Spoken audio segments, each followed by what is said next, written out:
बिस्मिल्लाहिर्रहमानिर्रहीम। ख़ातिन हज़रात, अख्तर अब्बास का सलाम पहुँचे। हम जिन लोगों से मिलते हैं ज़िंदगी में, अपने घरों में हों, अपने दोस्तों के हलके में हों, अपनी जॉब की जगहों पे हों, उसमें से कुछ लोगों के बारे में हम फ़ौरन फ़ैसला कर देते हैं कि ये शर्मीला सा है। मुझे जब ट्रेनिंग के लिए मुख्तलिफ़ शहरों में जाने का इत्तेफाक होता है तो भी ऐसे लोग फ़ौरन सामने आते हैं, और जब उन्हें तारफ़ कराने का मौका मिलता है, खड़े होते हैं तो उनका सर झुका हुआ होता है, और अगर वो पूरे कद से भी खड़े हों तो आँखों से वो किसी से आई कांटेक्ट नहीं कर पाते। अमेज़न जंगल है, ऐसा मालाबार हिल इंडिया में पहाड़ी इलाका है जहाँ बारिशें बहुत होती हैं, वहाँ भी जंगल है। हमारे यहाँ मशरक़ी पाकिस्तान में सुंदरबन में बहुत बड़े जंगल थे। इन जंगलों में शेर भी होते हैं और इन जंगलों में हिरन भी होते हैं। जब अर्ली इन द मॉर्निंग शेर उठता है और वो अंगड़ाई लेता है और उस लम्हे उसको भूख लगती है तो वो शर्मीला शेर तो वहीं बैठा रहेगा। उस लम्हे वो शर्म नहीं करता कि हाय मैं भागूंगा, मैं दौड़ूंगा, मैं शिकार करूंगा तो कोई मुझे क्या कहेगा। वो उठता है, तय करता है कि मुझे जीना है, मुझे खुराक चाहिए, और फिर वो जीत के लिए भागता है। और जो हिरन सबसे पीछे होता है, जो शर्मीला होता है, जो मुड़ मुड़ के देखता है कि कितना फासला रह गया, जो बिल्कुल क्लैरिटी के साथ भाग रहे होते हैं, वो सबसे आगे होते हैं। जिनको क्लैरिटी नहीं होती, जो कंफ्यूज्ड होते हैं, जो सोचते हैं भागें कि ना भागें, कितनी रफ्तार करें कितनी ना करें, वो पीछे रह जाते हैं। पीछे रहने वाले मारे जाते हैं। ये जो शर्मीलापन है, अगर आपको ये लगता है कि ये बस एक आदत है तो बिलीव मी, किसी गलत फहमी में मत रहिए, ये इट्स अ किलर। सो शर्मीलेपन को अगर दूर करना है तो पहला स्टेप उसका नंबर 1 पे ये है, इसको अपनी हार के साथ जोड़िए। जीतना है तो बहादुरी और क्लैरिटी चाहिए, जीतना है तो यकीन और तयक्कुन चाहिए, और हारना है तो शर्मीलापन चाहिए। आप उसे अवॉइड कीजिए। जिस लम्हे आप निगाह से अवॉइड करेंगे, इंटरेक्ट नहीं करेंगे, एतमाद से नहीं देखेंगे, यकीन मानिए लोगों के दिलों से, लोगों के फाइल से, उस प्रमोशन के केडर से भी आप निकल जाएंगे। जब मौका मिले फिर अपना इजहार करना चाहिए। जब मौका मिले, जो काम आपने नहीं किया, आपको बोलना नहीं आता, ओके, गूंगे बन के रह जाइए, 1 चॉइस। सेकंड चॉइस ये है कि बोलना सीखिए। मैं मुजफ्फराबाद में आज़ाद कश्मीर के एक वज़ीर तालीम से मिला। मेरे साथ कोई 8-10 यूथ के बच्चे थे जिनको मैं उनसे मिलवाने गया था। तो उनसे मैंने पूछा कि आपकी ज़िंदगी में कोई नाकामी है? उसने कहा हाँ, मैं बहुत शर्मीला था, रावलाकोट से था, और जब कॉलेज में गया तकरीर की, मैं तकरीर भूल गया, तो everybody was laughing at me.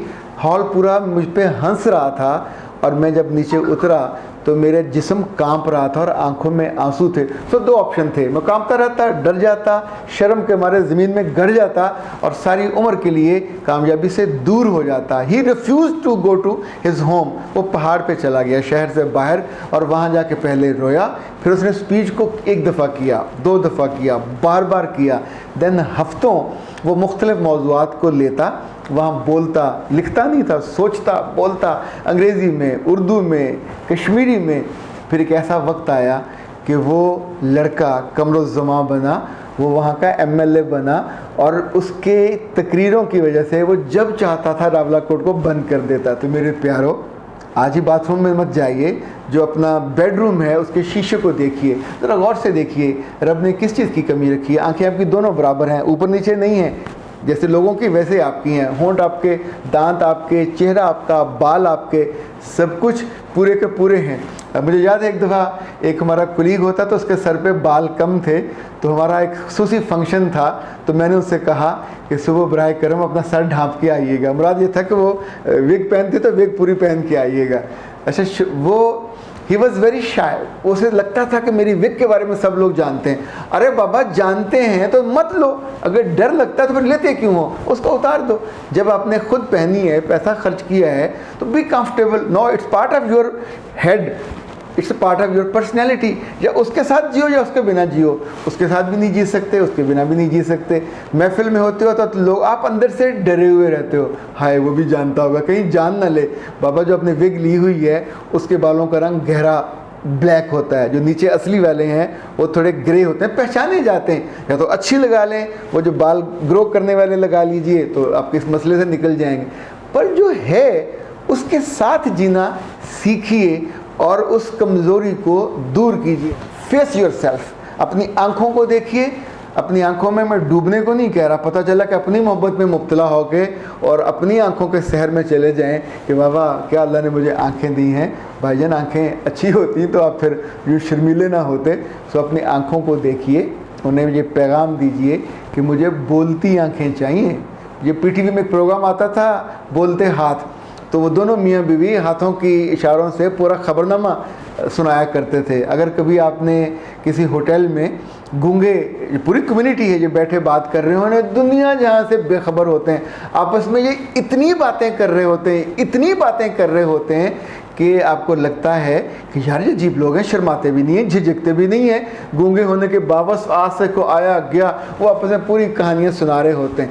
I do remember बहुत साल पहले मैंने ईरान की एक फ़िल्म देखी थी, एक नबीना लड़की और नबीना लड़के के बारे में। वो भी शर्मीले होते तो घर ही बैठे रहते, उनके बारे में पूरी फिल्म बनी। वो एक पार्क में मिलते थे और तेज़ उसमें को आंधी चल रही थी और इतनी मुश्किल से वो वहाँ पहुँचे, बट देवर एक्सप्रेसिव। तो उनकी ज़िंदगी फलदार भी हुई, फूलदार भी हुई और उस परेशानी से निकले। सो किसी जिस्मानी कमज़ोरी को भी कभी दलील मत बनाइए।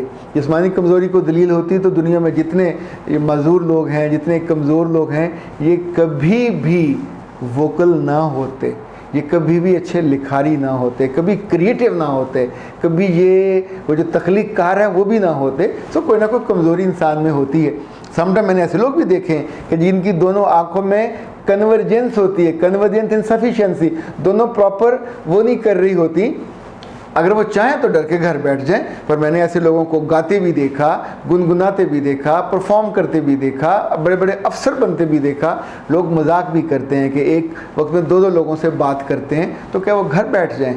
कमज़ोरी एक है और उसके साथ वो जीना सीखते हैं। कभी किसी की टांग कमज़ोर हो, किसी का बाजू कमज़ोर हो, किसी की ज़ुबान में लुकनत हो, तो क्या दुनिया छोड़ के बैठ जाएं?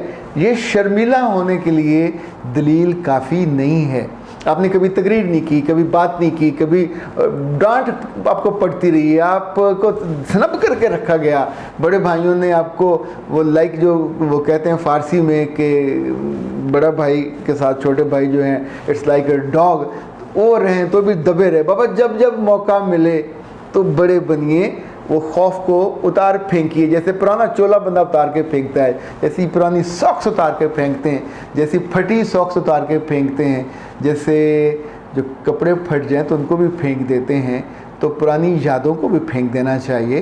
पुरानी उन जो ऐसी कैफियत होती हैं, जो महसूसात होते हैं, जो आपको कमज़ोर बनाते हैं, कमज़ोर लम्हों के साथ सारी उम्र जियोगे तो एक कमज़ोर लड़की और कमज़ोर लड़का या कमज़ोर मर्द और कमज़ोर औरत बन के जियोगे। That's not fair. अपने साथ जुल्म मत कीजिए और प्लीज़ लोगों से मत पूछते फिरें कि शाइनेस दूर करने का तरीका बताइए। शाइनेस आपके अंदर है, भूख आपको लगी है, उसका हल ढूंढो।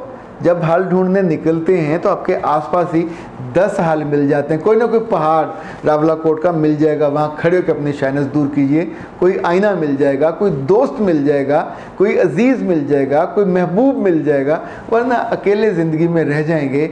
और पंजाबी में कहते हैं कल्ला बंदा होवे पावे कल्ला रुख नहीं। दोनों जो अकेले हैं उनका जो दुख है वो कोई नहीं बांटता, दोनों बेचारे अकेले ही रह जाते हैं। आई विश कि मेरा रब आपको इस कैफियत से निकाले और आप फर्म बिलीव के साथ जियो कि यस अब नो मोर शर्मिला, और मुझे बात करनी है, मुझे लिखना है, मुझे कहना है, मुझे इज़हार मोहब्बत करना है, मुझे किसी के साथ जीना है, मुझे यूँ जाना, उसको भी क्रॉस करना है। तो जो जो दिक्कतें हैं, जो जो कमज़ोरियाँ हैं, कमियाँ हैं, उनसे ज़्यादा एफ़र्ट कीजिए और उनके ऊपर बैठ जाइए।